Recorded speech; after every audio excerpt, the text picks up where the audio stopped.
programa, la última media hora de este programa de jueves, cuando llueve en la ciudad de Rosario, 16 grados la temperatura a esta hora de la tarde. Y vamos a la última comunicación de este jueves. Estamos en contacto ya vía Zoom con la psicóloga Paola Benítez, con quien vamos a estar hablando de prevención del suicidio, por este tema que hablábamos hoy más temprano cuando abríamos el programa. Ya la tenemos ahí. Hola Paola, ¿cómo estás? Facundo y Nacho te saludan en Generación Rota. Hola, gracias por la invitación. ¿Cómo están? ¿Cómo va?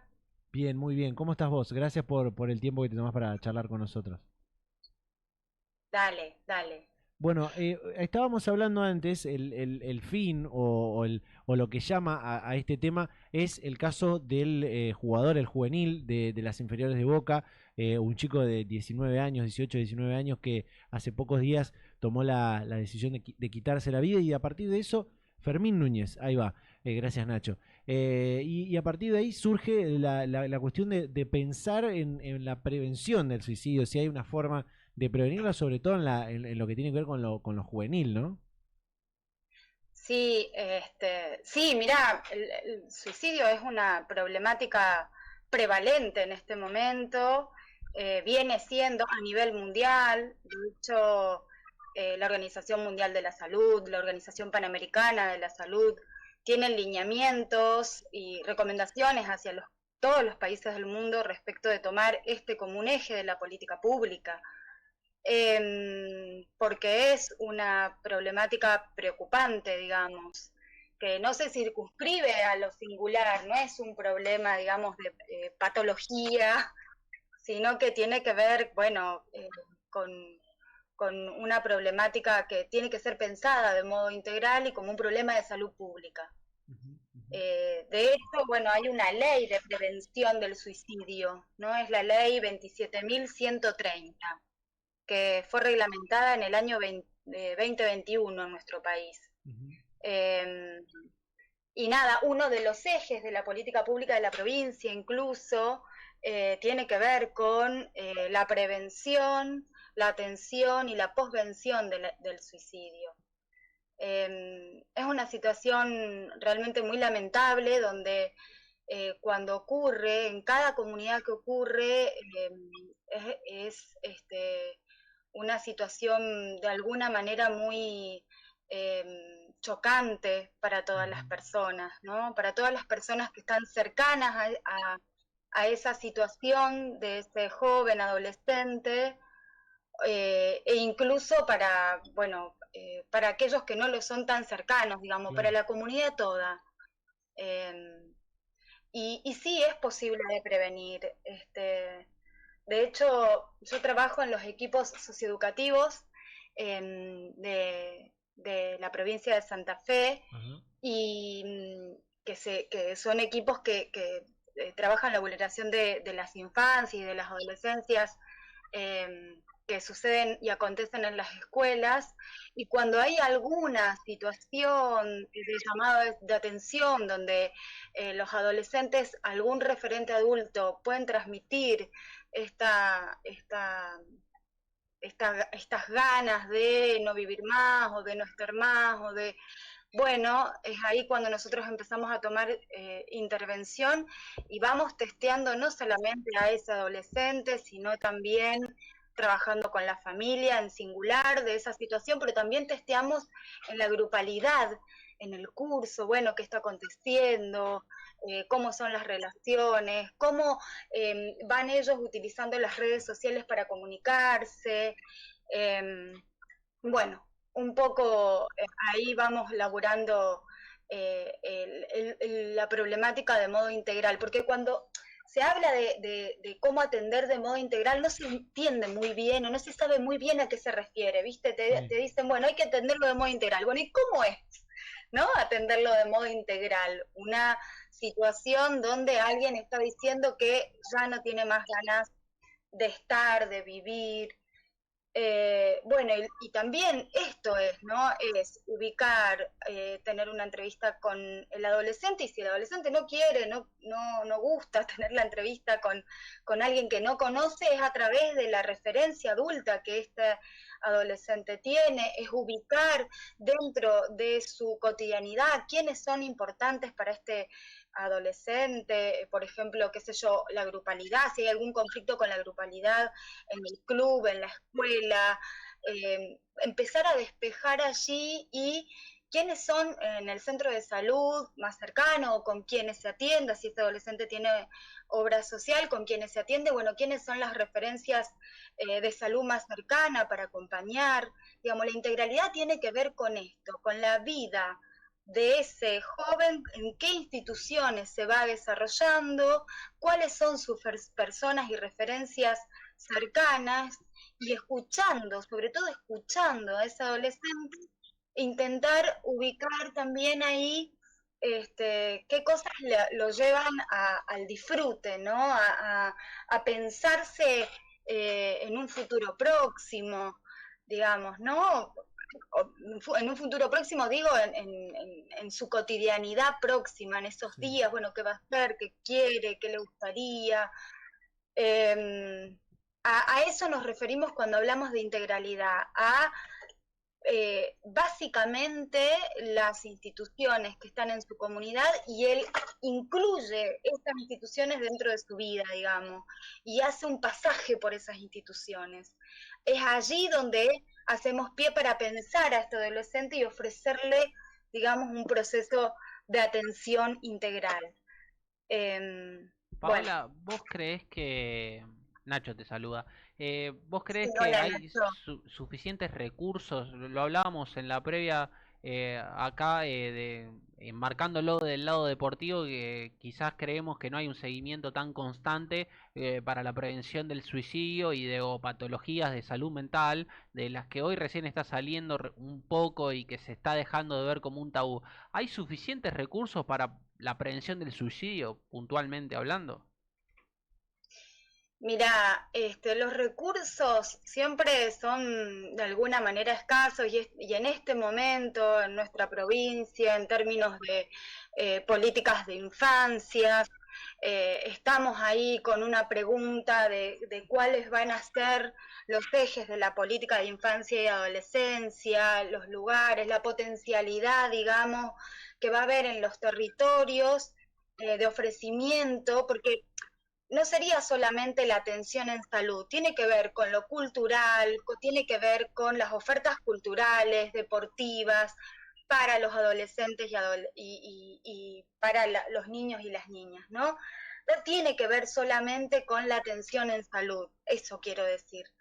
Y esto en los distintos espacios es difícil el sostenimiento, los clubes barriales, de los centros de día o centros que se proponen para el trabajo con infancias. La verdad y adolescencia es difícil, se sostienen a duras penas, siempre son espacios que están dependiendo de programas, que no están, la mayoría no están instalados dentro de los distintos territorios.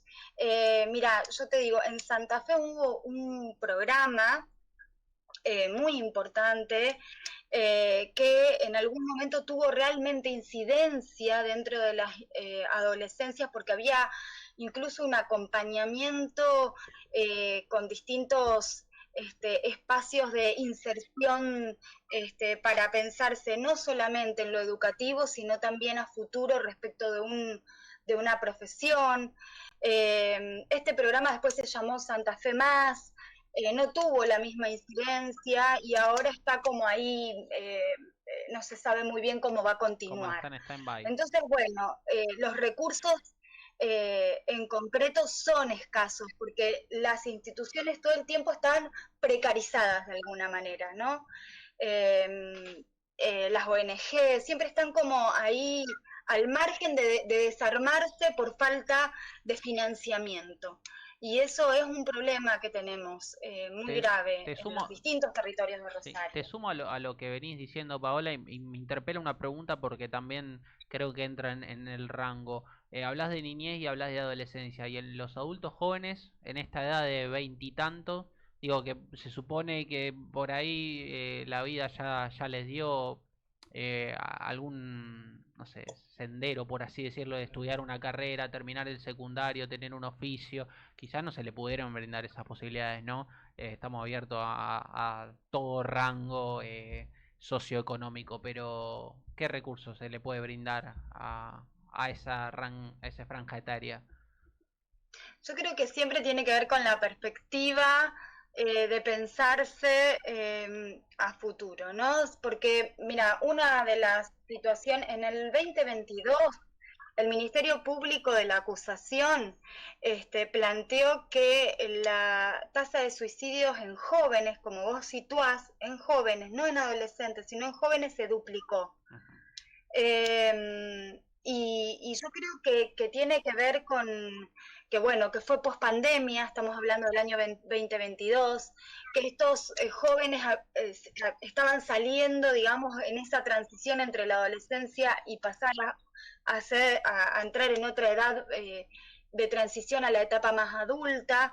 Y yo creo que es todo una situación crítica, digamos, ¿qué oferta cultural, qué oferta laboral, qué perspectiva hay en este momento para estas poblaciones, ¿no? Y bueno, ahí hay toda una pregunta, sobre todo una situación crítica, digamos, en Rosario en relación a los jóvenes, por ejemplo, que viven más en los barrios, donde eh, entendemos que el sostenimiento de los adolescentes, digamos, y de las familias, muchas veces tienen que ver con distinto origen, digamos, la posibilidad de sustentarse la vida, ¿no? A veces es la changa, a veces el trabajo, a veces la posibilidad de las asignaciones familiares, otras veces también son los circuitos delictivos, y los circuitos delictivos muchas veces proponen determinados modelos identificatorios donde quienes están con más desamparo social y subjetivo están más permeables a esa situación.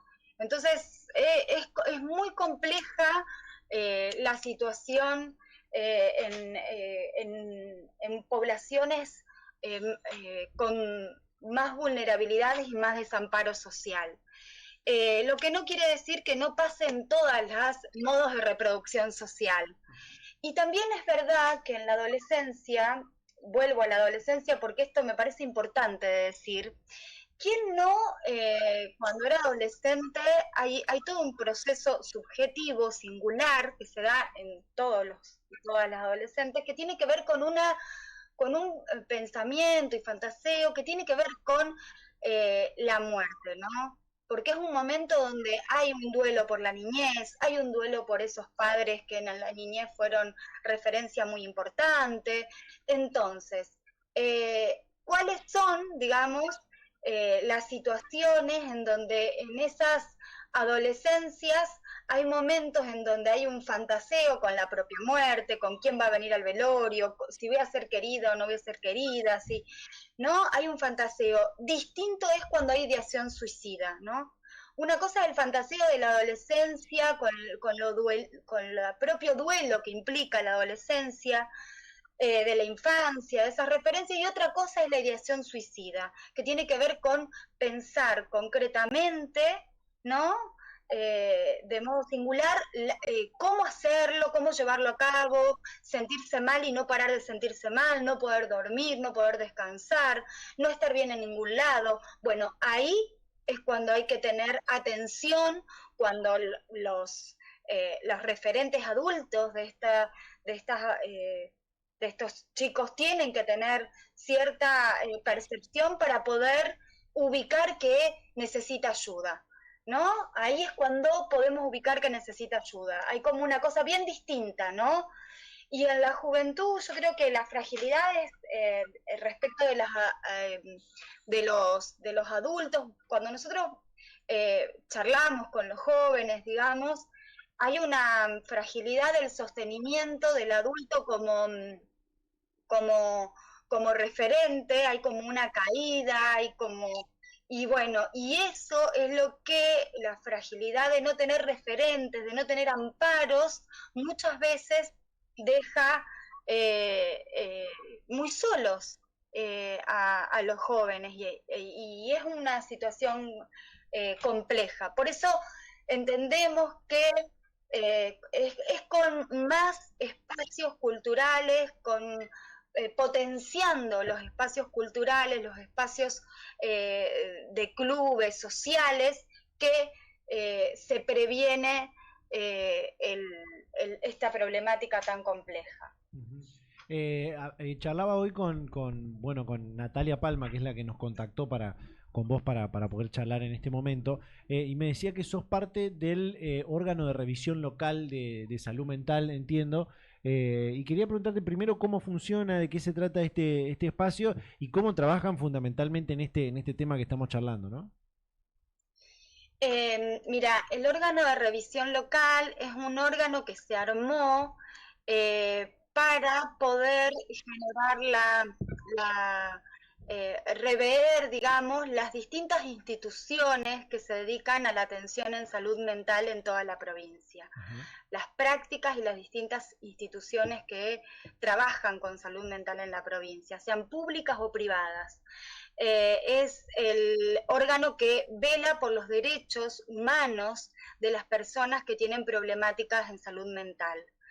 Yo soy parte del consejo directivo, su directora es Lucrecia Facioli, ella es abogada y el consejo directivo está formado por distintos organismos este, de la sociedad civil y también forma parte del órgano de revisión la Secretaría de Derechos Humanos de la provincia, la Dirección de Salud Mental de la provincia Ajá. y distintos organismos como yo estoy como parte del colegio de la segunda circunscripción de Rosario. Y allí vamos delineando cómo acompañar los procesos de instalación y de que se cumplan con las distintas normativas en la atención de las problemáticas de salud mental. Y bueno, y por ejemplo, la última reunión, que fue el miércoles, fue acá en Rosario, la directora de salud mental por ahí fue transmitiendo los distintos lineamientos políticos que se está teniendo en la provincia respecto de cómo avanzar hacia la desinstitucionalización de las personas en la provincia de Santa Fe. Hay 3 monovalentes en la provincia de Santa Fe y cómo avanzar en generar aquellas instituciones para poder en algún momento transformar los manicomios, digamos, ¿no? Claro. Y todo eso es justamente con fortalecer la red de atención primaria y pública y también con velar por los derechos de las personas que tienen problemática de salud mental en las instituciones privadas. Bien, bien. Paola, para cerrar, y por supuesto, ya para cerrar porque nos tenemos que despedir, pero agradecerte también el tiempo que te tomaste para charlar con nosotros y por responder así de forma repentina al pedido de charlar sobre este tema. Preguntarte y para insistir con con una cosa que te preguntamos antes, ¿hay una tríada que podíamos identificar cuando hay un joven o un adulto joven o cualquier persona, pero por ahí pensándolo más en un joven, adolescente o adulto joven, que nos puede ayudar a identificar que está manifestando quizás una actitud suicida, ¿no? Una prevalencia a, si bien después es parte de una decisión que uno toma, pero bueno, que hay como aspectos, no sé, como signos que podamos identificar, cualquier persona pueda identificar. Mira, a veces es más identificable, otras veces no, porque otras veces las personas no se lo imaginaban. Una persona lo va pergeñando, teniendo, va sintiendo, pero tiene hacia afuera un velo, digamos, respecto de lo que le pasa internamente. A veces es posible.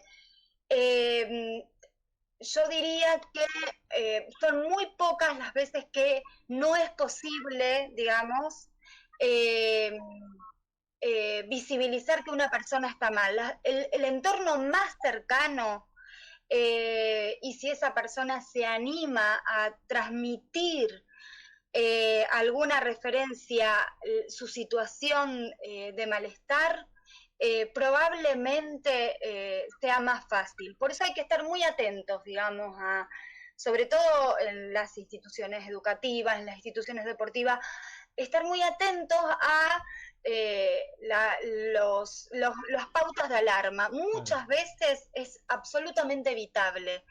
Muchas veces, de hecho, no se lo comentan a un adulto y se lo comentan a un amigo. Y a partir de ese amigo, me ha tocado intervenir, a partir de ese amigo o esa amiga que lo puede decir a un adulto, empieza todo un proceso de atención integral que alcanza que esa persona pueda procesar ese sufrimiento que está viviendo en ese momento y le encuentra una salida a ese sufrimiento, ¿no? Le encuentre una salida a ese dolor, ¿no?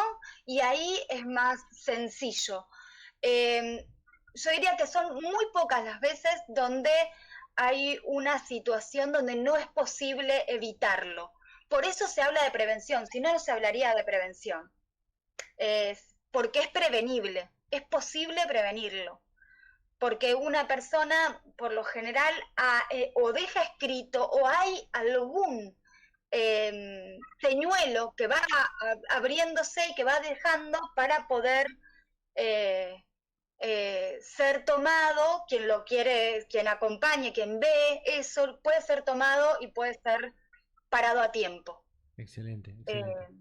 Clarísimo, clarísimo. Sí, lo importante es estar, ¿no? En ese momento, escuchar, prestar atención, acompañar mucho, sí. Sí, incluso se habla de la posvención también, porque la familia, la comunidad más cercana, el circuito más cercano, queda muy afectado, digamos, ¿no? Claro. Y hay algo del suicidio que siempre encierra un enigma. ¿Qué hizo que esa persona en ese momento haga ese acto, ¿no?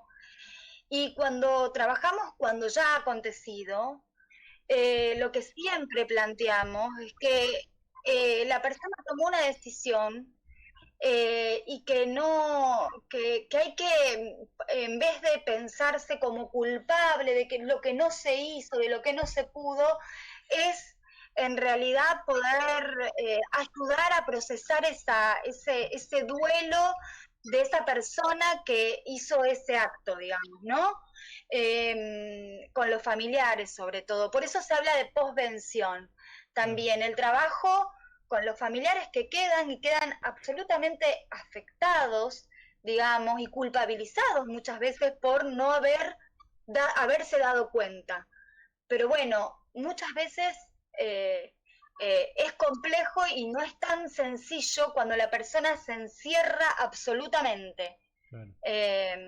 Pero la mayoría de las veces es prevenible. Bueno, es... Perfecto, perfecto, muy, muy claro, muy claro. Así que bueno, estar presente, acompañar y escuchar. Paola, muchísimas gracias por el tiempo y bueno, seguramente te volveremos a invitar en algún otro momento para charlar de otro tema de salud mental. Bueno, encantada, encantada, chicos. Un saludo grande para ustedes y toda su audiencia. Un gusto, hasta la próxima. Bueno, Chau, chau. ahí estábamos, ¿eh? Cerramos entonces de esta manera el programa de este jueves. Realmente importantísimo hablar de este tema en este contexto, en esto que le pasó a un jugador de las inferiores de uno de los equipos más mediáticos a Y nivel que Sudamérica. solo se habla cuando pasa. Totalmente. No terminamos hablando nunca de la prevención. Y quedan un ratito y con el diario del mañana se termina todo y vuelve a pasar con el correr del tiempo. Y para prevenir hay que hablar todos los días. Bien, me encantó eso que dijiste, Nacho, y es importantísimo.